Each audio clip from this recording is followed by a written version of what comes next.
কষ্ট করে ধান লাগালাম আমি, আর আব্বা না কয়ে কেটে নিয়ে চলে যাবে। এই চল দিনই দেখি মাঠে ঝামেলা করতেছে কিনা। চলো ওইটার আজকে ঠ্যাং ঠুং ভেঙে ফেলাই দেবো। আরে না না, আব্বা, আমার বুদ্ধি তাড়াতাড়ি যেই এসো, আসুক ধান তাড়াতাড়ি। কাটা যাবে না। না না, আমি ধান বানবো না, মানে আমার ধান বানতে পারে। এই কি হয়েছে এখানে, কি হয়েছে? আরে ভাই, আমি এখানে ধান বানতেছি, আমার সেই ধরে জ্বালাতন করছে, আমার ধানই বানতে দিচ্ছে না, এই কাজই করতে দিচ্ছে না আমার। এই কি রে, তোর সমস্যা কি? তুই ভাইরে কাজ করতে দিচ্ছিস না কেন? কাটতে কি জন্য বাধা দিচ্ছি তাই না? ও আব্বা, আমি এত কষ্ট করে ধানগুলো লাগালাম, আর আপনি আমারে না কয়ে এই ধানগুলো কেটে কনে নিয়ে যাচ্ছেন। ওরে বাবা, ধান তো আমরা কেটে নিয়ে যাচ্ছি রে, এই জমি সহ ধান বেঁচে দিছি। এখন জাগের জমি তারা ধান কেটে নিয়ে যেতে চাচ্ছে, তাই আমি বাবুরে ঠিক করে দিছি। তা তুই এই কাজে এখন কেন বাধা দিচ্ছিস? আব্বা আপনি কি কইলেন? আপনি আমারে না কয়ে এই জমি ধান সহ বিক্রি করে দিছেন?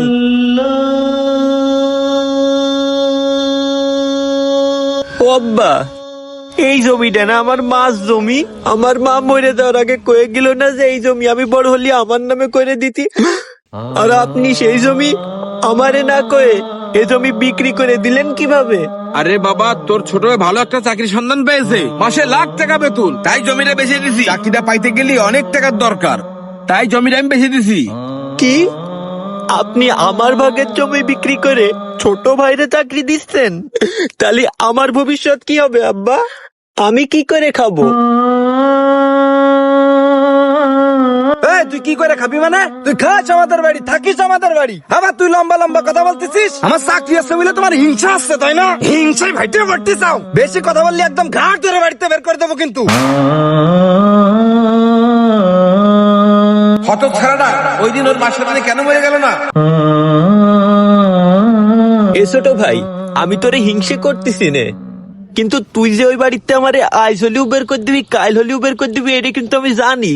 এই জন্য আমি নিজের মতো করে কিছু করার চেষ্টা করছিলাম, আর শেষমেশ তুই আমার ভাগের এই জমিটাও বিক্রি করে দিলি। তাহলে আমি এখন কি করে খাবো? এই তুই কি করে খাবি কি না খাবি সেটা আমাদের দেখার বিষয় না। আমার চাকরির জন্য টাকা লাগবে, এই জন্য আমি জমি বিক্রি করে দিচ্ছি।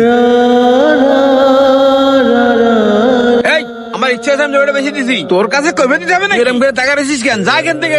ওরা কাজ করতেছে, ওদের কাজ করতে দে। তুই যদি আর একবার বাধা দিস না, তোর একদম ঠ্যাং টং ভেঙে ফেলাই দেবো। আর আমি এখানে ইনস্ট্যান্ট থাকতে থাকতে আমার চোখের সামনে তো বেড়ে যাবি। দাঁড়াচ্ছিস কেন? এখান থেকে না যায়, যা। বাবু ভাই, আপনি মন দিয়ে কাজ করেন, কেউ ঝামেলা করলে আমার সাথে সাথে ফোন দেবেন, ঠিক আছে?